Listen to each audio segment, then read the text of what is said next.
Past few months, the EPA has rolled back measures that limit hazardous materials and pollutants. While the EPA says public health will be protected, exposure to those pollutants can certainly cause a variety of health problems. And so because of that, our medical expert, Dr. Payal Kohli, is here to take us through this. Perplexing to some, but what are we talking about? Big changes is what we're talking about. So they basically repealed an act from 2024 called the MATS Act that was limiting how much heavy metal pollution could get into the air. So they went back to 2012 levels, which we knew were dangerously high, of lead, mercury, cadmium, chromium, all these heavy metals that are now going to be released in the air. So that's the big change number one. Big change number two is they got rid of something called continuous emissions monitoring, where all these power plants were required to have continuous emissions monitor so you could get real-time data as to how they're maintaining it. Now they've gone back to reporting it quarterly, which means obviously that they could just make sure they put their best foot forward when it comes time for the quarterly assessment. And in between those quarterly reportings, they could essentially have higher levels than allowed of these metals being released. So what would be the motivation here? Is it, this is just me hypothesizing? Is it the companies? Is it the lobbying? Is it the bottom line, the money? I mean, they're supposed to be protecting our health. Yes, it makes no sense. So there's absolutely no health reason to do this. The EPA says it is for economic reasons and for energy sustainability.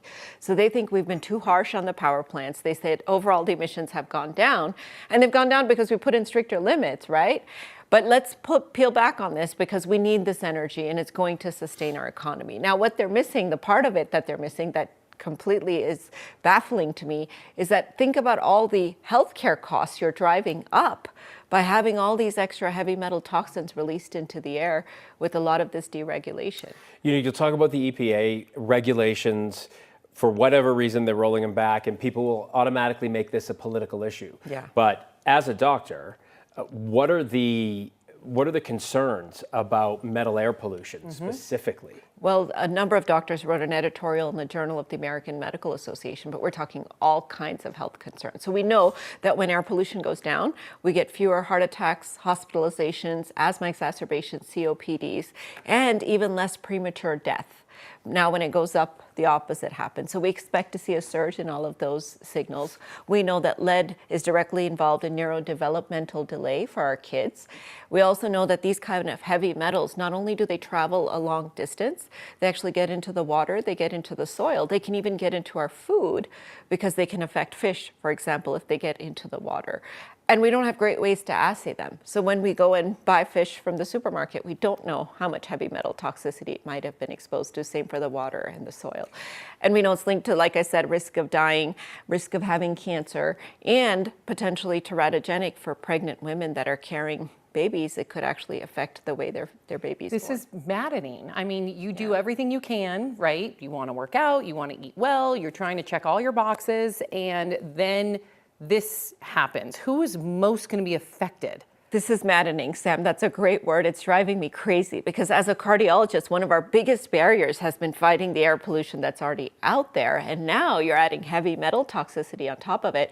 So the people that I'm most worried about, obviously pregnant women, people who live near these power plants, because it is a distance dependent effect, are older patients for sure. And then anyone who has a chronic disease, whether it's heart disease, lung disease, asthma, because we know that these heavy metals in the air are going to cause more hypertension. They're going to cause more cardiovascular death. And these are already things that we're fighting with as a society.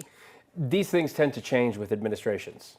And that's why people say elections have consequences. This is just one of the reasons. But I'm wondering if you can quantify this. If a new administration comes in whatever 3 years and decides that they want to go back to where we were before these were rolled back, how much damage is done in those 3 years, and can you put the toothpaste back in the tube?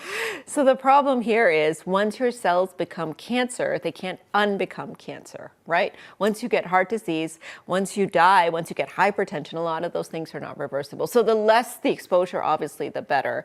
But my concern is honestly a bigger issue with all of this deregulation, because we know that in mid-February, they rolled back the emissions limits on vehicles, which has been around since 2009. So now you're talking not just about power plants, but even the cars that we drive, giving us more air pollution, with air pollution being, according to the World Health Organization, one of the biggest modifiable cardiovascular death risk factors. factors that we don't know how to modify because we don't know how to measure.